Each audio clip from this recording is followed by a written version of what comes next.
Bonjour et bienvenue sur la BO de ma vie.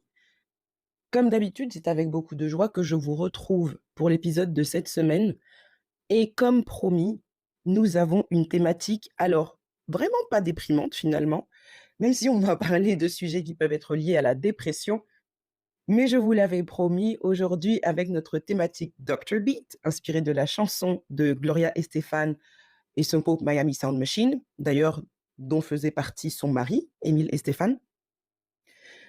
Pour parler du parcours, de la trouvaille d'un psychologue et comment est-ce qu'un psychologue peut nous accompagner dans la vie de tous les jours. Pourquoi ai-je choisi Dr. Beat plutôt qu'autre chose? Parce que c'est une chanson hyper dansante et d'ailleurs, si vous connaissez un peu vos classiques, alors vous connaissez la version originale de Dr. Beat par Miami Sound Machine ou bien vous connaissez, le remix qui a été fait par Mylo vers 2005, je crois. Donc ça s'appelle, Drop the Pressure, et les artistes, c'est Mylo versus Miami Sound Machine. Cette version-là n'existe pas sur les plateformes, en tout cas pas sur Spotify. Si vous voulez entendre la version musicale, en tout cas l'instrumentale de Mylo, vous pouvez trouver Mylo Drop the Pressure sur, Spotify. Cette chanson est hyper dansante, hyper énergique et c'est surtout alors je ne sais pas de quel, docteur Gloria Estefan a besoin, visiblement de la musique, et c'est plutôt une bonne chose si, sa thérapie passe, par la musique. Mais Gloria Estefan, dans la chanson, dit un truc très spécifique que je vous ai mis d'ailleurs, en capture, je crois sur, Instagram, donc sur, l'Instagram @bo de ma vie et je crois que je vous ai mis la chanson dans son entièreté sur Twitter. Same Twitter, @bo de ma vie. Je vous ai mis la capture suivante parce que dans les paroles, Gloria Estefan dit spécifiquement: "Hey doctor, could you give me something to ease the pain? Because if you don't help me soon, I'm gonna lose my brain, gonna go insane." Elle dit quand même qu'elle est en train de péter les plombs, Gloria. Elle pète les plombs et ça peut nous arriver à nous tous. C'est pour ça que j'ai choisi cette chanson. C'est parti pour la thématique Dr. Beat avec Miami Sound Machine. Alors pour vous accompagner, dans votre trajet, votre chemin, psychologique, en tout cas pour vous faire accompagner par un psychologue, j'ai énormément de choses à vous dire. D'abord, on va définir ce que c'est qu'un psychologue. Pourquoi est-ce qu'il faut en consulter un ou pas? Enfin, quels sont, les champs d'action des psychologues? Et ensuite, je vais vous parler un petit peu de la trajectoire en dents de scie que j'ai faite. Parce que ça ne date pas de cette année et donc je vais vous le dire, honnêtement, avec clarté, avec transparence et vraiment, sans culpabilité du tout, hein. C'est ma ligne éditoriale. Ce qui peut peut-être vous encourager à vous-même vous tourner vers un psychologue ou psychothérapeute ou médecin psychiatre et cetera justement. Je vous en parle tout de suite. Alors, qu'est-ce qu'un psychologue, déjà de base? Il faut savoir qu'un psychologue qui n'est que psychologue, ce n'est pas un médecin. On le sait tous, c'est un titre professionnel. Ce sont des professionnels qui sont inscrits sur un registre, avec un numéro ADELI, et c'est une liste qui est établie en Conseil d'État, donc c'est voilà, c'est très officiel. Par contre, ce ne sont pas des médecins, d'accord? Il faut le savoir. Les psychologues, vous pouvez les trouver, en hôpital, en asso, dans des institutions publiques ou privées, dans des centres de santé, parfois en entreprise où, vous pouvez avoir des psychologues du travail. Et bien évidemment, ils ont leur cabinet privé, en libéral.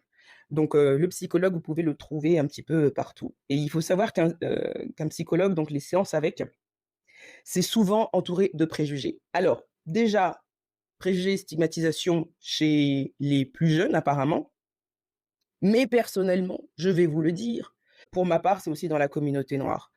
Moi, j'ai de la chance que ce soit pas le cas dans ma famille, enfin, en tout cas pas dans ma cellule familiale nucléaire, que ce soit ma mère, mes 2 frères. Par contre, je sais que globalement, plus largement, les histoires de psy et cetera, voilà, c'est censé être pour les fous. Dès qu'un professionnel a une dénomination qui commence par psy quelque chose, c'est parce que tu es fou, tu en as pas besoin. Limite, je grossis à peine le trait, hein. Limite, on va te dire: «Va prier, ça va aller mieux». Je vous assure qu'il y a des membres de ma famille qui sont capables de sortir cette phrase: «Va prier, ça ira mieux». Personnellement, je me suis tournée vers un psychologue et je ne le regrette pas, parce que clairement, consulter un psychologue, ça joue un rôle hyper bénéfique dans la vie, alors pour ma part dans la vie d'adulte, mais même à tout âge. Ça peut être nécessaire dans la, petite enfance ou l'enfance, en fonction des besoins. À l'adolescence, je ne vous en parle pas. Ça peut être nécessaire, pour, les couples, ça peut être nécessaire à n'importe quelle période de votre vie. Donc, ce n'est pas moi qui l'invente, moi je suis en train juste de vous dire une généralité, mais aussi par rapport à mon parcours personnel. Pourquoi est-ce qu'il faudrait consulter un psychologue? Ça, à nouveau, tout ça, hein, que ce soit la définition, et cetera, je me base sur des articles. Je ne vous raconte pas de bêtises, vous savez que j'aime vérifier mes sources. Pourquoi est-ce qu'il faudrait consulter un psychologue? Alors, c'est des professionnels qui peuvent vous aider à surmonter les difficultés, qu'elles soient émotionnelles, relationnelles, comportementales, cognitives. Il y a des tas de choses, d'accord? Et ce que ça peut vous apporter, c'est notamment d'avoir, un espace de confidentialité et de non-jugement. Ce que les gens appellent safe place, safe space, peu importe, ce n'est pas juste un endroit, mais là, un psychologue, c'est la personne qui va, incarner cet espace, de confidentialité, de confiance, de sécurité, pour que pour que vous puissiez exprimer, vos préoccupations et explorer vos modes de fonctionnement, vos émotions, vos relations aux autres et même parfois juste, qui vous êtes, vers où vous voulez aller, ce que vous voulez devenir, plus globalement. D'accord? Donc clairement, on est dans un champ de la santé mentale, on l'assume totalement et n'oubliez pas, c'est essentiel de prendre soin de votre santé mentale. Le terme santé mentale, il y a trop de gens qui l'utilisent comme d'habitude à tort et à travers, qui le mettent à toutes les sauces et cetera. Maintenant, si vous estimez être équilibré, ça ne veut pas forcément dire que vous l'êtes. Ce qu'un psychologue peut vous apporter, c'est aussi de vous remettre la vérité en face. Parce qu'il y a beaucoup de gens qui s'estiment être sur le droit chemin parce qu'ils sont plein de principes et de valeurs qui ne concernent qu'eux, mais ils estiment que c'est universel, que tout le monde doit être, de la même façon. Que si tu n'entres pas dans ces principes et ces valeurs, c'est que c'est toi le problème. Quand tu penses comme ça, justement, c'est là où il faut aller voir un psy. Parce que c'est pas normal. C'est pas normal du tout de transposer tes modes de fonctionnement aux autres en attendant que tous les gens autour de toi fonctionnent de la même façon. C'est un problème et il faut le régler. Évidemment, à l'aide d'un psychologue. Globalement, je crois que j'ai une liste de 10 domaines dans lesquels un psychologue peut vous accompagner. Et je vais vous les lister sans entrer dans le détail parce que je vais vous expliquer ensuite, les différentes raisons qui ont pu m'amener, chez un psychologue à plusieurs étapes de ma vie. Et oui, plot twist, vous pensiez que j'allais parler uniquement, de l'instant présent ou en tout cas de cette année et en fait, je vais vous expliquer un petit peu tout mon parcours parce qu'il y a de fortes chances que ça vous concerne également ou que vous ayez vécu la même chose. Les 10 domaines dans lesquels un psychologue peut vous accompagner. N'oubliez pas que, on l'a dit, hein, un psychologue, c'est un professionnel qui n'est pas un médecin. En face, vous pouvez avoir plutôt un psychothérapeute, qui, psychothérapeute, non, un psychiatre, pardon, les médecins psychiatres qui, eux, sont des médecins, qui, eux, peuvent prescrire des traitements, et vous interner. Mais je vais vous expliquer un petit peu plus, ensuite. Un psychologue peut vous aider à gérer le stress et l'anxiété. Je crois qu'il y a toute une génération, voire 2 générations qui souffrent énormément d'anxiété.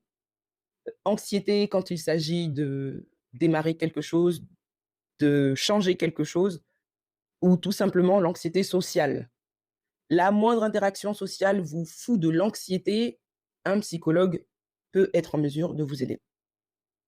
Deuxièmement, concernant l'estime de soi, pour, on va dire la pas uniquement l'améliorer, mais la rééquilibrer. Parce que tout le monde pense à l'amélioration de l'estime de soi, il y a des gens qui se surestiment. C'est pas bon non plus. On en a parlé il y a 2 épisodes, je crois, on a parlé du narcissisme.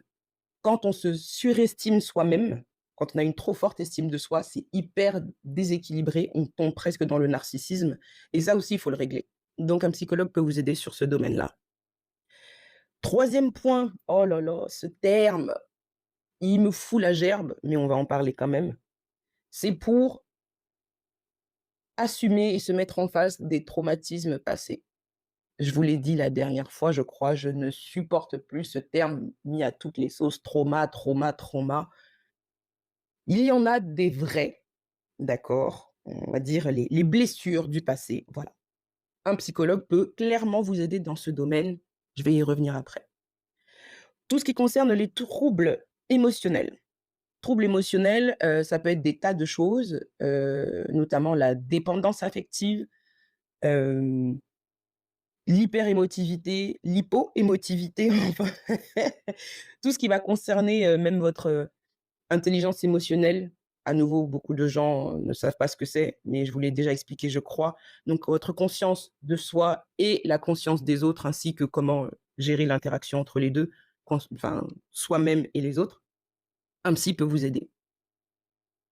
5e point, trouver des solutions aux problèmes relationnels. Ça peut être des relations avec n'importe qui. Je sais que quand on dit relation, vous pensez aux relations affectives. Affectives, oui.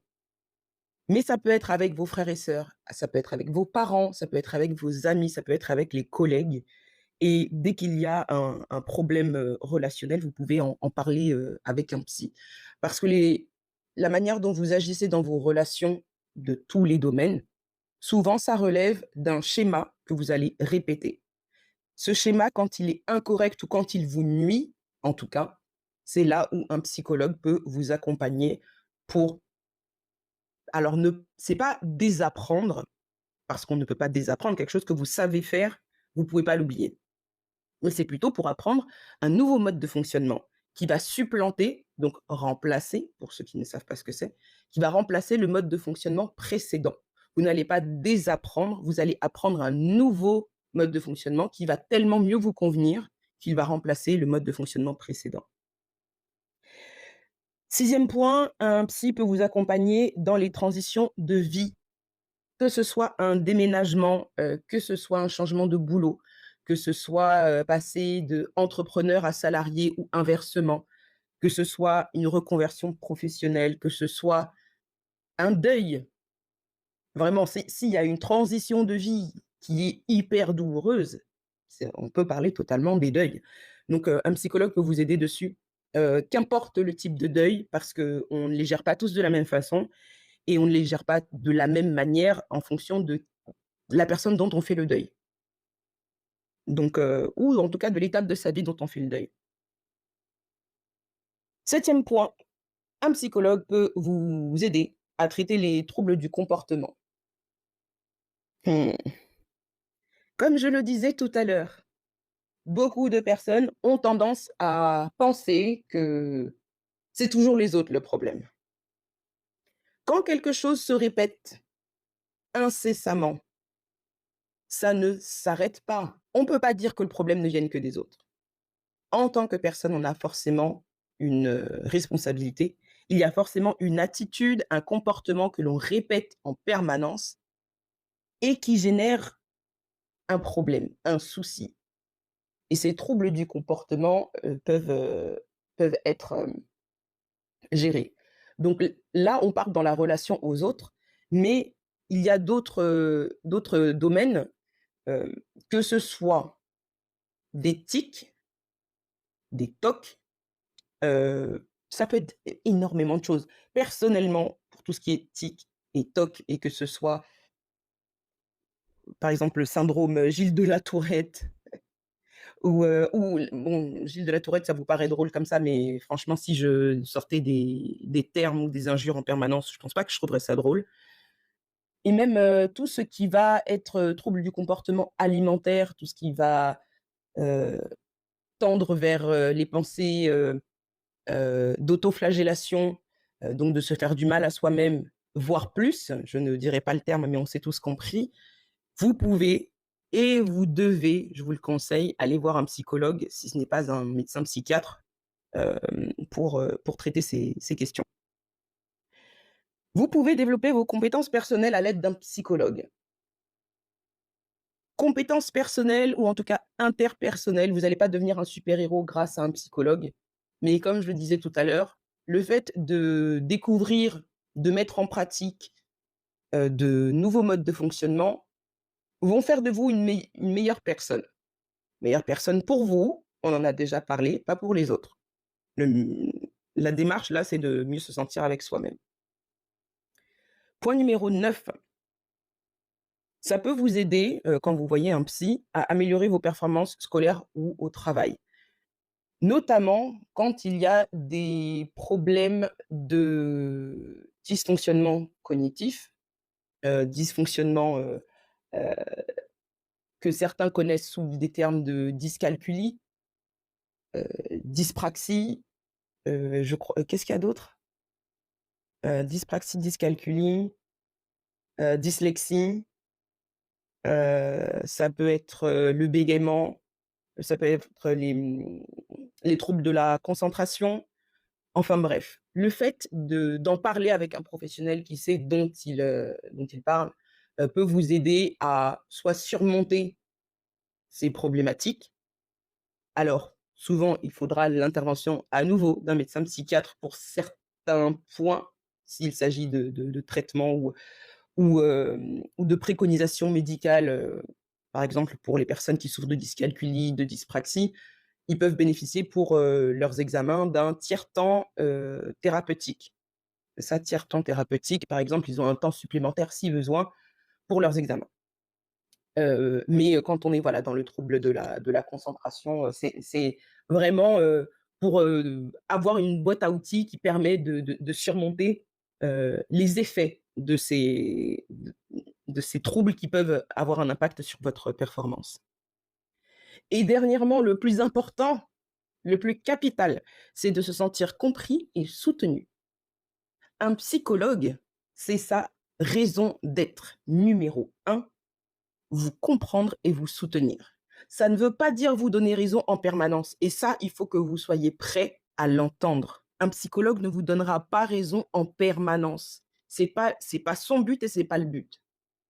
Si vous voulez des gens qui passent leur temps à vous donner raison, je sais pas, demandez à, votre maman.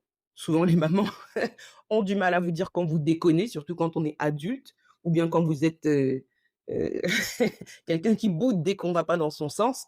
Mais un psychologue, va vous comprendre et vous soutenir tout en vous mettant face à la réalité. De manière plus ou moins douce en fonction des conneries que vous pouvez faire et ça, on va y revenir aussi après. Donc voilà, les 10 raisons pour lesquelles, il faut ou il est conseillé d'aller voir un psychologue. Maintenant qu'on a passé les généralités, on va passer à un cas pratique. Moi, je vous fais une annonce, un disclaimer directement. Certains peuvent, avoir ce biais de voyeurisme, de vouloir tout connaître de la vie de quelqu'un, de voilà, connaître tous les détails. Là, je vais vous donner des généralités. Il y a des points sur lesquels je vais pouvoir entrer un peu dans les détails parce que j'ai décidé de vous en parler. Il y a d'autres choses dont je ne parlerai absolument pas, ou en tout cas pas dans cet épisode. Donc si vous vous attendiez à un épisode voyeuriste pour savoir dans quel état psychologique je me retrouve, vraiment, on n'y est pas, hein. Et c'est vraiment pas la nature même, du podcast, hein. C'est pas de vous raconter ma vie et de vous prendre pour mon journal intime, pas du tout. Il y a certains sujets dont je vais parler parce qu'ils vont sûrement vous concerner et le but est de vous aider, de vous accompagner dans votre trajectoire à vous-même vers le bien-être et en tout cas, sur le cheminement psychologique. Je vous le disais, en réalité, j'ai fait plusieurs essais, de psychologue. J'ai eu d'abord un pédopsychiatre pour cet aspect autisme et troubles, de l'attention sans hyperactivité ou avec une hyperactivité, gérable. Ça a été la première fois. C'était quand j'avais environ, 5-6 ans. Vraiment beaucoup d'années plus tard, je sais plus quand est-ce que c'était, je crois, je vais dire 2014. 2014, j'étais en couple à ce moment-là et je me disais, ben, ça fait, oui, 4 ans que j'étais en couple et je me disais: «Pour, bien construire ma vie de couple et potentiellement ma vie de maman, il y a des choses, que je dois mettre derrière moi, qui vont nécessiter l'aide d'un psychologue». Et ma démarche à ce moment-là, elle était pas sincère. C'est pas qu'elle était pas sincère, je voulais vraiment le faire, c'était vraiment nécessaire, sauf que je vous il faut savoir que quand on est une personne, notamment autiste, en tout cas mon type, d'autisme, je suis quelqu'un ou j'étais quelqu'un de très difficilement accessible émotionnellement. Avoir accès à mes émotions et à mes sentiments profonds, déjà moi-même j'avais du mal, alors laisser un psychologue y accéder, c'était impossible. Je crois que j'ai fait 2 essais, à cette période-là avec, une dame. Je l'avais prise pas loin de mon travail à l'époque et oui, c'est ça, j'avais fait 2 sessions, pardon, avec elle et elle m'avait dit: «Écoutez, vous êtes impossible à lire. Il y a des murs en béton armé, vous êtes barricadés de partout, c'est impossible d'accéder à votre essence». Elle a dit: «Je suis pas capable». Et je racontais et je vous assure, je racontais des trucs, mais qui pourraient vous glacer le sang. Je racontais ça à la psy, notamment, tout ce qui est violence, physique, verbale et alcoolisme de mon père. J'en parlais, avec la psy comme si on était en train de boire le café, en fait. Elle me regardait d'un air, elle m'a dit: «Mais vous», elle m'a dit: «Vous avez vraiment de vraies choses à régler. Parce que c'est pas normal de parler de coups, de violence, de menaces de mort, comme si je racontais une histoire. C'est comme si je parlais de la vie de quelqu'un d'autre. Ça ne m'affectait absolument pas. Zéro, pas d'émotion. La dame me regardait avec des grands yeux. Donc là, cette fois-ci, c'était un échec. Elle n'était pas en capacité de briser ma carapace. Ma carapace, vous voyez les tortues? Je ne sais pas s'il y a un Pokémon qui a une carapace un peu solide, titane. Vous voyez les ongles de Wolverine? C'est de l'adamantium. Ma carapace, c'était ça, indestructible, tu peux pas casser. Tu ne peux pas casser. La dame, elle me regardait, mais avec des yeux, elle était bouche bée. Elle m'a dit: «Non, là, je peux rien faire. Ce n'est pas normal de parler avec autant de décontraction d'un tel niveau de violence vécu et observé par un enfant». Elle a dit: «C'est pas un autre enfant, c'est vous-même». Elle a dit: «Je peux pas». Elle-même, elle a abandonné, elle m'a dit: «Non, pardon, je laisse». Ah, elle a laissé, j'ai laissé. On s'est laissé toutes les 2. Vraiment, comme on dit, tout laisse.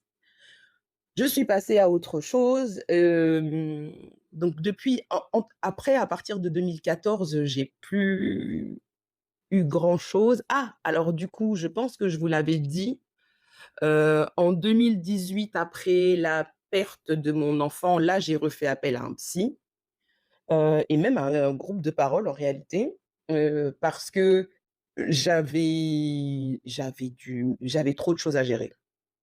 Mais ensuite, quand, voilà, j'ai été une personne magnanime et qu'avec mon ex-mari, j'avais suggéré l'opportunité de se faire accompagner par une thérapeute de couple.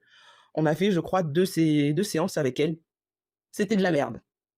C'était de la merde, donc choisissez bien, hein, si vous voulez, thérapie de couple et cetera, choisissez bien votre, praticien, parce que je vais vous donner un exemple. Je vous jure, hein, j'ai cru que j'allais sauter à la gorge de la dame ce jour-là. Heu, je crois que c'était 1re ou 2e séance, je sais plus, 2e. La première, on parlait des difficultés qu'on avait rencontrées, autour de la perte de notre enfant, en tout cas de comment moi je l'avais vécu et ensuite on avait fait une séance, là où elle souhaitait soi-disant nous accompagner à retrouver notre dynamique de couple, que chacun retrouve sa place d'homme et de femme dans la relation. Spoiler, et trigger warning, TW, elle a osé sortir, c'est pour ça que je vous dis, Même dans le cas d'une thérapie de couple, choisissez bien votre praticien. La dame, qui était une quinquagénaire, je dirais, a osé me dire en français dans le texte, italique souligné en gras: «Essayez, quand même, de dormir ensemble et de» tenez-vous bien, «essayer de succomber à son désir, heu et de vous comporter comme une poupée en chiffon». Et j'ai bondi de mon siège, j'ai dit: Pardon? Oui, essayez d'être, de vous laisser faire». On était en c'était à quelle époque ça? Là, c'était 2019 déjà, début 2019 et la meuf me sort ça. Chacal, ça s'appelle du viol conjugal ce que tu es en train de raconter.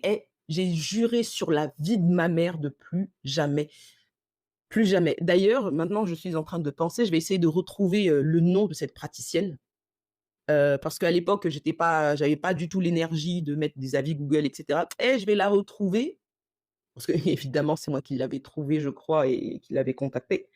Je vais la descendre sur Google. Donc, choisissez bien votre praticien parce que comme on le disait, c'est pas forcément des médecins et encore enfin, elle était, thérapeute de couple. Je ne suis même pas sûre qu'elle était psychologue, tu as vu? Avec du recul, la dame représente un danger pour la société. Et ça, c'était le dernier, ah non, non, non, pas dernier essai. Vous allez vous dire: «Mais cette dame, elle fait beaucoup d'essais». Ouais, il faut essayer jusqu'à trouver le bon praticien. L'essai suivant que j'ai fait, c'était en, 2021. Je bossais dans une boîte, donc dans ma boîte précédente, qui permettait d'avoir du soutien psychologique. Ça s'appelait, Employee Assistance Program et on avait, droit via, un partenariat avec, AXA, je ne sais plus. Pour ma part, j'avais été mise en contact avec, une praticienne, en Suisse. Et ça s'était très bien passé. J'ai fait les 5 séances avec elle. Ça avait été donc 5 séances totalement gratuites, ou en tout cas prises en charge par l'employeur. C'était pas via mutuelle ou quoi que ce soit, hein. C'était vraiment, un partenariat, c'est eux qui payent là, pas de carte vitale, pas de nom, pas de le praticien ne sait rien sur vous. Totalement anonyme, donc ça va jamais remonter, à votre employeur. Donc c'est ce que je m'étais dit, je pense que là, c'est nécessaire de refaire le point sur ma petite vie et ma petite personne et là, je me suis rendu compte que je commençais à être un peu plus accessible au niveau de mes émotions. C'est normal, moi-même, j'étais devenue formatrice en intelligence émotionnelle, donc forcément, voilà, j'étais un peu plus malléable, un peu plus facile d'accès. Heu, Effectivement, donc cette dame qui ne me connaissait pas a vite, et sans que je le lui dise, a vite, cerner mes problématiques et d'autisme et de troubles, de la concentration, sans hyperactivité, et autres, ainsi que mes dynamiques, parentales, familiales. Donc tout ça, c'est des choses qu'on a vues en surface pendant 5 séances. Si vous avez ça, chez votre employeur, n'hésitez pas à le faire. D'ailleurs, j'en profite pour, vous rappeler que, si vous allez sur le site amélie.fr, si vous êtes sur la sécurité sociale française, il y a de fortes chances que vous puissiez avoir du soutien psychologique gratuit. Alors peut-être dans une limite de 3 séances par an en fonction de je sais plus. Mais allez sur amélie.fr, allez choisir votre caisse départementale et essayez de trouver les informations quant au suivi psychologique gratuit. Où en étais-je? Donc ça, c'était, voilà, un essai qui a été concluant, donc 5 séances, qui se sont, très, très bien passées et ensuite, j'ai pas continué parce que j'avais pas envie de payer chacal, même si j'avais une mutuelle et tout, hein, mutuelle de fou malade, mais tranquille. J'avais l'impression déjà d'avoir, fourni un effort, conséquent. Je me suis écoutée aussi, c'est ce que je vous conseille, de vous écouter et de savoir jusqu'où vous êtes en capacité d'aller à un moment donné. Donc là, je me suis dit: «OK, carré». Est venu l'épisode capital. Alors, il y a eu un épisode capital dont je ne vais pas parler, aujourd'hui, absolument pas. Mais vraiment, on ne pouvait pas soupçonner que ma petite personne allait faire face au burn-out. Mon burn-out début 2024. Quand je dis début là, c'était vers la fin du premier trimestre. Ce qui explique que vous ne m'avez pas vu et entendu entre, entre décembre et mai quasiment. Je vous ai dit, il y avait eu des changements professionnels et tout, mais pendant ce temps, attendez, je vais vous raconter ça. Quand je vous dis la goutte d'eau qui a fait déborder le Nil, voilà exactement ce qui s'est passé. Donc, j'ai d'abord trouvé, ma psy actuelle, une pépite, vraiment diamant brut, des l'or noir comme dirait Caris, vraiment une dame formidable. Déjà, je l'avais consultée l'année dernière au mois de mai 2023, quelque chose comme ça, je crois. Une fois, j'avais eu un bon contact et tout. Après, je suis partie m'ambiancer en vacances, tu connais? Et après, la rentrée, je crois que je l'ai, ouais, recontactée vers septembre, octobre et depuis octobre jusqu'au mois de juin là et une séance toutes les 2 semaines. Elle ne m'a pas lâchée. Enfin et surtout je ne l'ai pas lâchée parce que c'était à moi aussi, hein, je prenais mes rendez-vous et tout, directement. C'est moi aussi qui n'ai pas lâché et qui était très sérieuse sur cette thérapie. Qui est cette psy? Je vais pas vous donner son nom, mais je vais vous donner son profil et quelles sont ses méthodes. Que d'après, je vais vous parler de vraiment comment ça s'est passé l'histoire du burn-out là. Ma psy est une femme noire antillaise, qui, est légèrement plus âgée que moi. Les sujets qu'elle maîtrise, je vous donne une liste comme ça, hein, parce que c'est pas forcément les points qui m'ont concernée, mais c'est des questions qu'elle m'a posées. Elle maîtrise tout ce qui est autour du bagage générationnel, donc les comportements, qui découlent de vos parents, grands-parents et cetera, qui vous sont transmis dans l'éducation et qui sont pas bons pour vous, en fait. Tout ce qui est dynamique familiale, intrafamiliale avec, vos frères et sœurs, parents, tout ça. Stress et burn-out, bon je pense que c'est le lot de tous les psychologues. Dépendance affective et ça ne me concerne pas, hein, bon, mais elle maîtrise aussi son sujet. Parce que je lui avais posé la question, je lui ai dit: «Mais vous pensez que je suis dépendante affective?» Elle m'a regardée, elle m'a fait: Pas du tout». Alors là, pas du tout. Vous êtes peut-être même le contraire et il faut travailler dessus. Il y a, bah, du coup, l'aide pour apprendre à fonctionner différemment dans toutes, ces relations.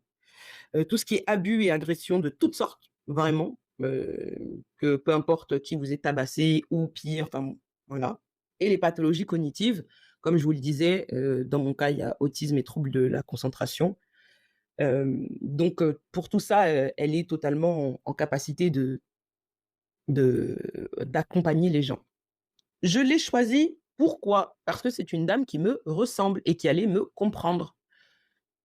Je m'explique, les différents psys que j'ai eus avant et même cette thérapeute de couple totalement, faussaire, étaient des femmes blanches qui ne pouvaient sûrement pas comprendre les dynamiques familiales dans une famille noire.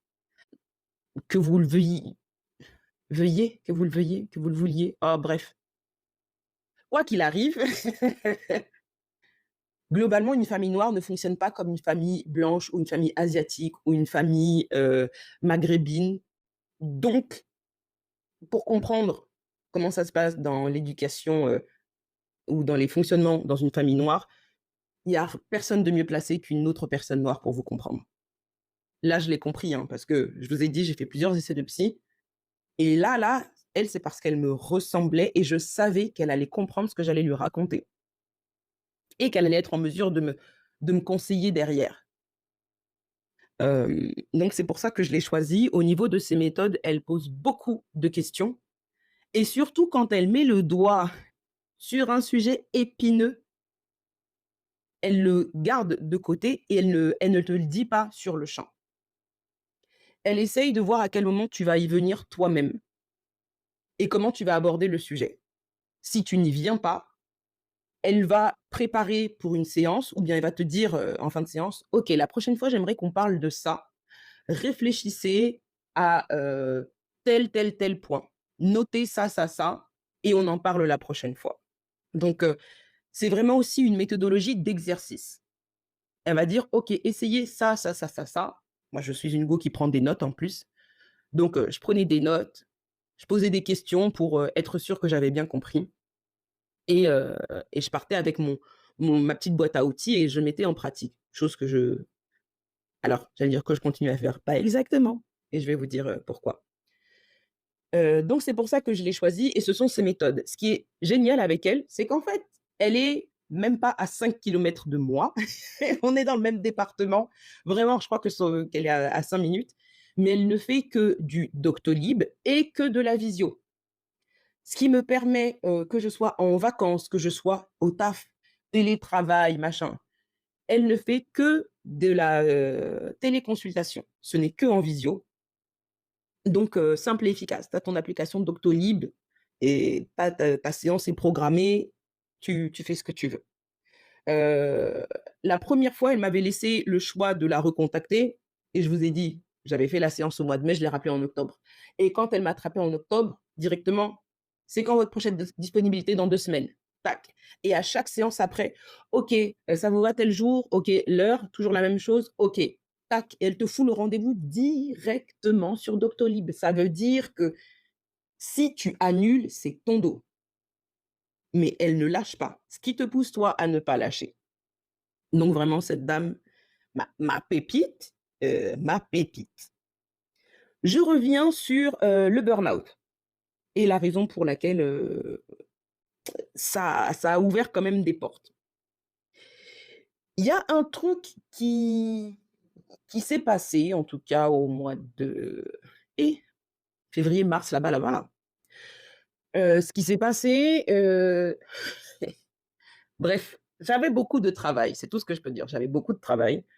Et je voulais faire une passation, parce que je quittais mon emploi, je voulais faire une passation clean, parfaite, ça m'embêtait de quitter cette entreprise. J'aime énormément mes anciens collègues, mais il fallait que je parte et c'était compliqué d'accepter que voilà, il fallait que je parte, j'avais pris ma décision pour des raisons personnelles, mais voilà et en plus de ça, il y avait des choses professionnellement, raison pour lesquelles j'ai quitté mon taf, en fait.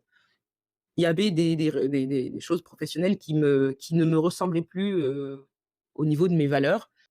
Mais en fait, en l'espace de 3 ans, j'ai eu 4 vagues de licenciements comme ça. Tac, tac.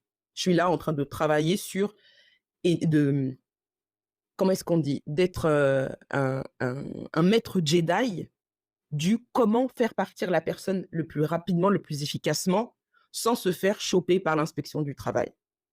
Je vous le dis honnêtement, hein, c'était ça en gros. Tu le fais une fois, ouais, OK. Je vous dis en 3 ans, mais c'était en l'espace de 2020, ouais, en 3 ans et demi, je l'ai fait 4 fois et c'est bon, ça m'a saoulée en fait.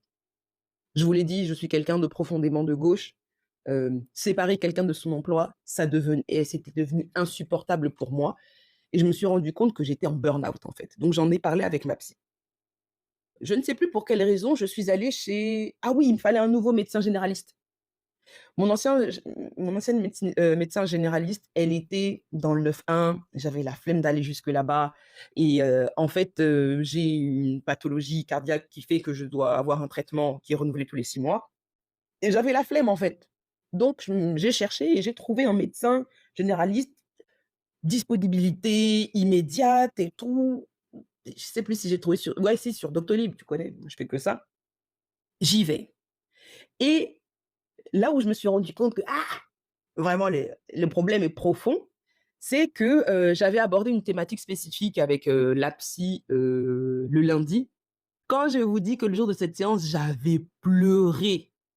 Donc c'est là où je peux confirmer que la psy, elle fait bien son taf, hein. J'avais le nez qui coulait, je pleurais comme les enfants, comme quand on m'interdit de: Tu vas pas toucher à ta Switch pendant 4 semaines là». J'ai pleuré pendant cette séance et je vous jure, je suis partie chez la généraliste, nouvelle généraliste, pour que juste, qu'elle accepte de me prendre et tout et donc vous connaissez, en principe, vous allez chez un nouveau médecin, il vous pose des tas de questions sur vos antécédents. Oui, machin, pourquoi est-ce que vous venez? OK, nanana. Il te demande, de quoi est-ce que vous souffrez, vous avez déjà été, opéré, de quoi, vous êtes allergique à antécédents familiaux, bref, tu connais. Et à un moment, elle me pose une question simple. Mais quand je vous dis à un moment, j'étais dans le cabinet, ça faisait même pas 5 minutes et elle me pose une question sur la thématique que j'avais abordée avec la psy la veille, du coup. Je ne connaissais pas cette dame, mon médecin généraliste, c'est la première fois que je la voyais. Quand je vous dis que le temps qu'elle finisse la question, j'ai fondu en larmes devant elle, c'est là où je me suis dit: «Non, c'est chaud». J'ai dit: «Non, c'est chaud» et ça n'a rien à voir avec le burn-out, hein. Mais c'est pour ça que je vous dis que c'est mon burn-out, donc qui m'a, poussée à en parler avec ma psy et tout et qui a fait que j'étais dans un état de fragilité. J'ai jamais été aussi fragile de ma vie. La dame que je ne connaissais pas m'a posé juste une question, j'ai commencé à pleurer dans le cabinet de la personne. Non! C'est là où j'ai dit: «Non!» et c'est là où il s'est passé quelque chose d'inédit, qui n'est pas très répandu, dans la communauté noire et je vais vous expliquer un petit peu la réflexion que je me suis faite. Donc elle approfondit un petit peu, elle me pose des questions et tout, j'avais envie de lui dire: «Chacal, j'ai fait la même chose hier. Je suis sur les rotules là, pardon. Je suis front au sol, pardon, laisse-moi». Elle me pose des questions et tout et là, arrive la question fatidique. Elle me demande: «Vous avez déjà été sous antidépresseur?» J'ai regardé, j'ai dit: Que quoi?» Elle me dit: «Oui, oui». Elle m'a dit: «Mais soyez tranquille, hein, c'est pas bien grave, mais vous êtes dans un état de dépression avancée et profonde depuis des années». Ah! J'ai attrapé mon foulard. Je voulais me jeter au sol et arracher mon panier. Quand elle m'a dit: «Mais» j'ai dit: «Mais comment ça, état de dépression avancée depuis des années là, c'est quoi?» Elle m'a dit: «Ah oui, oui, d'après la discussion qu'on vient d'avoir et tout». J'ai dit: «Ah!» Là, elle me dit: «Je vais vous prescrire des anxiolytiques». Bon, j'en avais déjà eu par le passé. Je gère. OK, pourquoi pas. Elle me dit: «Je vous laisse, le temps de la réflexion. Mais est-ce que vous êtes d'accord pour ensuite commencer un traitement antidépresseur?» J'ai dit: «Quoi? Non mais dépressive à ce point-là?» Elle me dit: «Je vous laisse le choix, vous décidez. C'est vous qui voyez, vous n'êtes pas obligé d'accepter, mais réfléchissez». Donc déjà, tu as vu, je suis une femme noire qui a, pendant des années, négligé tout ce qui était santé mentale, tu vois? J'ai toujours eu une opinion avant, hein, opinion sur les psys en mode: «Ouais, tranquille», jusqu'à ce que je décide moi-même d'en consulter en 2014 et tout. Mais là, la go me dit là, c'était mon médecin généraliste qui me sort: «État de dépression avancé depuis des années». J'ai fait: «Oh Chagall, jusqu'à des médicaments antidépresseurs». J'ai fait: «Mais non». Donc les anxiolytiques pour, retrouver le sommeil et tout, parce que j'étais un zombie, je dormais plus, je dormais juste entre 3 heures et 6 heures du matin. Ça faisait des mois en fait que mon âme n'était pas en paix. Anxiolytiques là, faites attention avec ces histoires et il y a que les médecins, donc psychiatres ou médecins généralistes et cetera, qui peuvent vous les prescrire. Mais là, elle a dit: «Non madame, là il vous les faut». OK, pas de souci. Donc c'est pour tout ce qui est anxiété, hein. Et là, j'ai pris le temps de la réflexion. Je me suis dit: «Ah! Donc moi là, on va me mettre sous antidépresseur». Donc elle m'avait expliqué le fonctionnement. Elle m'a dit: «Ouais, si je vous mets sous antidépresseur, ça va pas être une histoire de 2-3 semaines, hein. Pour que ça fasse effet, il faut que ce soit pour au moins 6 mois». Elle me dit: «C'est au moins 6 mois, le temps que ça fasse effet et ensuite de réduire et enfin d'arrêter progressivement». J'étais yombe. Déjà que j'ai un traitement pour mon cœur et tout, j'étais yombe. Donc bon, j'ai pris le temps de la réflexion. Mais après, j'ai vu comment je me sentais avec les anxiolytiques là. J'ai dit: «Putain, elle a eu raison en fait, elle a raison». Donc 1 semaine plus tard, j'étais de retour là-bas, là, 8 jours après. Ah, j'ai dit: «Ah vas-y, envoie la prescription là et puis on va commencer». Donc début mars, j'ai commencé les anxiolytiques, enfin j'ai continué les anxiolytiques et j'ai ajouté les antidépresseurs. Faites bien le calcul, nous sommes en juillet, je n'ai pas fini mon traitement antidépresseur. Je vous fais juste un petit, warning comme, mon médecin généraliste l'a fait. Les antidépresseurs déjà c'est sur prescription. Ensuite, les 2 premières semaines sous antidépresseurs, vous allez en chier sa mère. Elle m'avait mise en arrêt maladie, du coup, heu, vous allez en chier sa mère. Les 2 premières semaines, j'avais envie de crever, mais pas envie de crever psychologiquement, hein, c'est physiquement. Elle, le truc m'a foutu une nausée parce que elle m'a expliqué que donc je pouvais avoir des problèmes d'appétit. Avec les antidépresseurs, on peut soit prendre beaucoup de poids, soit perdre du poids, surtout quand c'est la dépression qui t'a fait prendre du poids. L'antidépresseur va te faire perdre du poids et elle a dit: vous pouvez être au 36e dessous et cetera. Si c'est le cas, vous m'appelez, nin nin nin». J'ai eu une chance incroyable. Bon, c'était relou, mais je n'ai eu que la nausée pendant 2 semaines. Une nausée qui j'avais envie de m'arracher les tripes, mais c'est le seul effet secondaire que j'ai eu. Au bout des 2 semaines et demie, ça s'est bien passé, j'ai pu continuer et là depuis là, vraiment rien à signaler. Les anxiolytiques par contre, c'est quelque chose de différent. Alors ça t'apaise, ça te permet de bien pioncer, surtout que c'est un comprimé le soir. Mais c'est tout ce qui est, dans les alors c'est pas du attends, le Lexomil, c'est quoi? Le Lexomil, c'est ouais, si, c'est un anxiolytique. Moi, c'est un truc de machin Zepam. C'est dans les je vais pas dire lorazépam, dans les diazépam, benzodiazépine, je sais plus. C'est de l'alprazolam. C'est un truc avec lequel il faut pas jouer parce que tu peux vite te retrouver dépendant aux médicaments. Parce que ça t'apaise, ça te permet de dormir et cetera. Donc, ce que je vous invite à faire, c'est que si on vous propose ce type de traitement, suivez scrupuleusement les recommandations du médecin. Faites pas les oufs.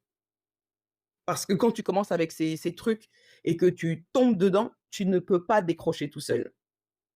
Derrière, c'est limite, il te faut une cure de désintox. Donc, mais bon, moi j'avais accepté. Franchement, pour ça que je suis partie chercher la boîte là, parce que je ne l'ai pas touchée depuis des mois. Donc, accompagnez-vous et d'un psychologue, mais quand vous avez une pathologie profonde qui nécessite un traitement, tournez-vous vers les médecins, puisque les psychologues n'en sont pas. Tournez-vous vers des médecins. Donc, médecins psychiatres, neuropsychiatres, médecins généralistes et autres. Heu, j'ai une, annonce particulière à faire, notamment, pour, mes go et mes gars aussi, qui ont une relation brisée ou inexistante avec leur père. Il faut aller. Quand on rigole sur internet de: «Ouais, ça c'est une meuf avec des daddy issues» et cetera, et le pire, c'est qu'il y a effectivement des schémas qui se reproduisent et qui se ressemblent comme 2 gouttes d'eau entre toutes les femmes, en tout cas, parce que c'est une situation que je connais, qui ont une relation brisée ou inexistante avec leur père. Si on a des similitudes comme ça là, toutes, c'est que vraiment c'est un problème et que c'est quelque chose de scientifique. C'est médical. Vous n'allez pas pouvoir vous en sortir toute seule. Messieurs, pareil, si vous avez un daron qui vous a, inculqué que ouais, les garçons c'est fort, ça pleure pas, ça a pas de faiblesse, machin, allez-y aussi, hein. Allez-y. Vous allez sur Doctolib, vous cherchez un psychologue dans votre secteur là-bas et vous y allez, je vous assure. Parce que vous ne voulez pas transmettre ces trucs-là à vos enfants. Et vous ne vous rendez pas compte vous-même à quel point vous avez été bousillé par ce genre de choses. On vous a cogné pour vous élever soi-disant: «Ouais, j'en suis pas mort». Il y a des gosses qui en sont morts en fait, peut-être pas toi, mais il y a des gosses qui en sont morts. De se faire taper, de se faire cogner pour une bêtise, pour une erreur, une incompréhension, pour un truc d'enfant, il y a des gosses qui en sont morts. Peut-être pas toi, Mago ou mon gars, mais il y en a d'autres. Et tu veux pas reproduire ça sur tes enfants. Et surtout, il faut que tu prennes conscience que c'est pas normal de se faire limer la tronche par ses parents dans une démarche éducative. Je suis pas en train de vous parler d'une tape sur la couche ou une tape sur la main. Je vous parle de bastonnade.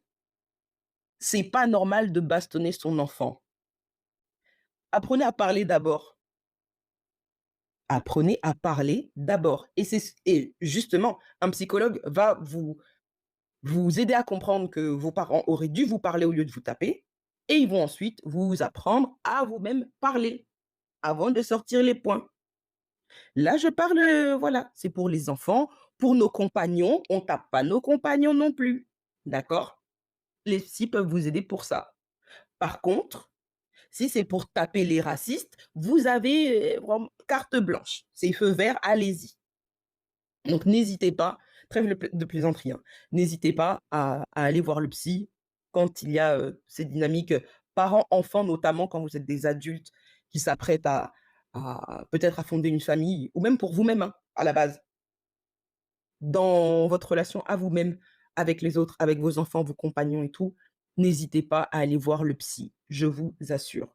Là, maintenant, tout de suite, j'estime être la meilleure version de moi-même. Il n'y a pas une version de moi dans le passé qui était top niveau comme je suis aujourd'hui. Je le dis avec, toute l'absence de modestie qui me caractérise, mais c'est la vérité. Tout le monde n'est pas d'accord, mais je m'en fous, je m'en fous. Maintenant, je vous donne mes conseils à moi quand vous êtes en thérapie ou en tout cas quand vous envisagez de démarrer une thérapie. Vous n'avez pas besoin d'en parler à tout le monde. Vous voyez, moi, je vous en parle, je ne sais pas combien de mois après, mais c'est surtout pour vous aider, pas pour vous dire, «Ouais, je suis à tel stade» ou quoi que ce soit. Vous ne savez pas exactement de quoi j'ai parlé, des choses que j'ai mis en place, vous ne savez pas tout ça. C'est pas nécessaire parce que le but, c'est de faire le travail, même si c'est maladroit. Mais le plus important, c'est d'essayer encore, encore et encore, jusqu'à trouver le bon chemin. C'est pour vous et personne d'autre, parce que vous n'êtes la priorité de personne d'autre. Pensez donc aux bénéfices pour vous d'abord. Vous n'avez pas besoin d'en faire quelque chose de public. Moi, j'en ai parlé à quelques amis pour des raisons spécifiques et limitées. Hem, J'en ai parlé à ma mère parce qu'il y a eu une séance où on a parlé de ma mère et de ma grand-mère et du coup, j'ai posé des questions à ma mère et de toute façon, ma mère, elle est hyper ouverte sur ces questions de voir un psy et cetera parce qu'elle en a déjà consulté elle-même et c'est à peu près tout, je crois. J'en fais pas un truc, public et vous avez pas besoin de le faire. Voilà, c'est pour vous. Il y a un autre truc que je vous conseille, via, les conseils de ma psy elle-même, mais maintenant je le sais. Votre ressenti est légitime quoi qu'il arrive. Vos actes pas toujours, hein. Attention, je dis pas que tout est permis, c'est pas ça, ce n'est pas la foire à la saucisse. Non. Par contre, votre ressenti est légitime. Dans une situation donnée, dans une ou des relations données, des interactions données, la manière dont vous ressentez les choses est légitime parce qu'elle vous caractérise. Donc, vous n'avez pas besoin de la justifier auprès des autres. Si vous ressentez que qu'on se sert de vous, vous avez le droit de le ressentir. Les autres sont peut-être pas d'accord, mais c'est pas votre dos ça. Ça, vous allez le discuter, vous allez en discuter directement avec votre praticien ou praticienne. J'ai l'impression qu'on se sert de moi pour tel ou tel truc. J'ai l'impression de n'être qu'une caution pour telle ou telle raison. C'est pas aux autres qu'il faut en parler. C'est votre ressenti par rapport à des actes ou des propos spécifiques. Ou des petites piques qui vous sont envoyées et que vous faites mine d'ignorer. Ça, c'est mon sport préféré. Je fais comme si j'avais pas compris, comme si j'avais pas. J'ai bien enregistré, t'inquiète pas. T'inquiète pas. J'ai vu, j'ai lu, j'ai entendu. Mais tu veux faire la subtilité? Ah, on va jouer à 2. Donc vraiment, votre ressenti est légitime en tout temps, mais pas vos actes. Je voudrais appuyer sur ce point. Chaque séance doit être faite sans filtre. Votre psy n'est pas là pour vous juger. On l'a dit tout à l'heure, vous comprendre et vous soutenir. Mais quand vous avez merdé, vous le dites. Comme ça, votre psy peut vous aider et dire: «Ouais, effectivement, là, mon gars, tu merdé. Mais dans le cas présent, voilà comment tu pourrais agir». Et vous allez y revenir une, deux, 3 fois jusqu'à ce que ça devienne, pardon, un automatisme. Donc, vous avez merdé, vous le dites. Quand vous êtes au bout du rouleau, vous le dites. Et si vous voulez pleurer, laissez couler l'eau salée. Je vous l'ai dit, moi, en l'espace de même pas 48 heures, j'ai chialé avec la psy, j'ai chialé avec mon médecin généraliste. Si vous voulez pleurer, allez-y. Si vous vous sentez assez en confiance pour pleurer devant un psy, c'est que vous avez trouvé le bon. Donc, n'hésitez pas, donnez de votre personne. On reprend globalement avant qu'on se laisse. Donc un psy, ce n'est pas un médecin, c'est un professionnel qui a un diplôme ou un titre et ils sont sur une liste, qui est établi par le Conseil d'État. Donc c'est quand même, régulé. N'importe qui ne peut pas se s'improviser n'importe qui ne peut pas s'improviser psychologue. Un psy, ce n'est pas un psychiatre, donc un psychologue ne peut pas vous prescrire de traitement. Un psychiatre, lui, peut le faire. Pourquoi consulter? Donc on a revu, globalement, tous les champs d'action d'un psy, mais clairement, c'est pour avoir un soutien neutre et objectif, pour les périodes difficiles ou pour juste, prendre soin de sa santé mentale et aussi sa santé physique d'ailleurs. Je vous ai parlé un petit peu des différents essais que j'ai faits, avec le psy, les moments où j'étais vraiment un robot et du coup le parcours que j'ai fait qui m'a mené jusqu'à maintenant avoir trouvé la bonne, psy. D'ailleurs, on se voit beaucoup moins maintenant, et on ne fait que des points d'étape. Comment ça va globalement? Comment se passe la mise en pratique, de mes différentes boîtes à outils qui maintenant sont devenues des automatismes, donc vraiment c'est pour ça qu'on se voit beaucoup moins. La psy, je vous ai parlé de la psy que j'ai, de ses méthodes et pourquoi je l'ai choisie, notamment du fait que ce soit une personne qui me ressemble et qui allait vraiment me comprendre, sans me toiser et sans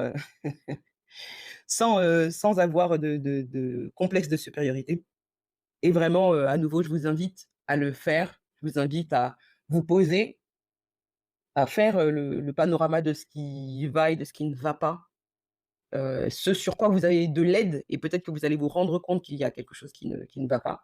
Et tournez-vous, vers, Doctolib, tournez-vous vers, vos proches, et tournez-vous vers peut-être les personnes qui vous ressemblent. Dans mon cas, je me tiens à votre disposition. N'hésitez vraiment pas. Vous m'envoyez un petit DM donc sur Twitter @bo de ma vie, sur Instagram @bo de ma vie. Vous pouvez m'envoyer un mail, laregiedelabo@gmail.com, donc tout attaché sans accent. Vous pouvez utiliser Curioscat parce que franchement, vous pouvez me demander clairement qui est, ma psychologue, où est-ce qu'elle pratique, je vous ai dit, hein, c'est en visio.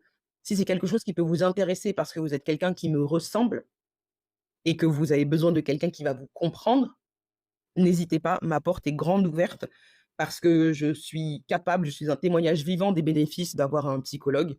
Donc si vous le souhaitez, vous m'envoyez un petit message privé, qui restera totalement, anonyme. Il n'y a pas de témoignage ou quoi que ce soit que je vais réutiliser, c'est pour ça qu'aujourd'hui l'épisode n'est que ma trajectoire pour vous aider. Mais si vous avez des questions sur ce point-là, vous n'hésitez vraiment pas. Vous me contactez, je vous ai dit en DM, Curioscat ou par mail, et je vous répondrai avec grand plaisir. Normalement, j'ai les notifications automatiquement, sauf les DM Twitter, là, c'est compliqué. Mais les DM Insta, oui, ainsi que la boîte mail, voilà, ça arrive directement sur mon téléphone. Donc n'hésitez vraiment pas à me poser des questions si vous en avez besoin. Ça y est. Ça y est, je vous ai, donné énormément, d'éléments qui peuvent vous aider à trouver le bon psy et à savoir que vous en avez besoin, parce que vous en avez besoin, même si vous l'ignorez et sur cette thématique, c'est à peu près tout. Il y a un épisode spécifique que j'hésite à faire pour l'instant, mais on verra plus tard et maintenant que nous en avons terminé avec cet épisode grâce à Miami Sound Machine, Gloria Estefan et Dr Beat, on va pouvoir passer à l'épisode suivant, la semaine prochaine. On va parler d'un mythe. Un mythe ou une réalité qui peut déranger. On en parlera en long, en large et en travers. Peut-être que ça donnera l'occasion d'un space. Mais je vais utiliser une chanson de Mysticall. Je sais que Mysticall est quelqu'un de voilà, il a fait de la prison ou bien il a tabassé des gens ou sa femme ou des trucs comme ça. Je n'aime pas ce genre de personne. Mais c'est uniquement pour sa chanson «Danger» avec, Nivea. Allez chercher ça sur Spotify, en tout cas comme, je l'ai fait cette semaine, je vous mettrai la chanson à disposition quelque part pour que vous puissiez muscler votre jeu de culture musicale. Je vais utiliser «Danger» pour parler du mythe donc de la femme noire en colère ou si vous aimez la version anglaise, «The Angry Black Woman». Pourquoi est-ce que dès qu'une femme noire dit que quelque chose ne lui convient pas, on estime qu'elle est en colère, ou bien qu'on a un bif avec elle, ou bien qu'on s'est embrouillé avec elle? Je parle notamment des femmes dark skin, on en parlera plus en détail. Et ensuite, beh, pourquoi c'est si problématique qu'une femme noire soit en colère? On n'a pas le droit. Juste le fait de dire: «Ouais, angry black woman», femme noire en colère. Qui a interdit aux femmes noires d'être en colère? Nous aussi, on peut pas être fâchés? Justement, on va en parler la semaine prochaine avec Danger de Mystical featuring Nivea. Merci beaucoup pour votre assiduité, pour votre écoute, pour vos questions, et les témoignages en fonction des épisodes. On se retrouve la semaine prochaine et d'ici là, prenez soin de vous. À bientôt.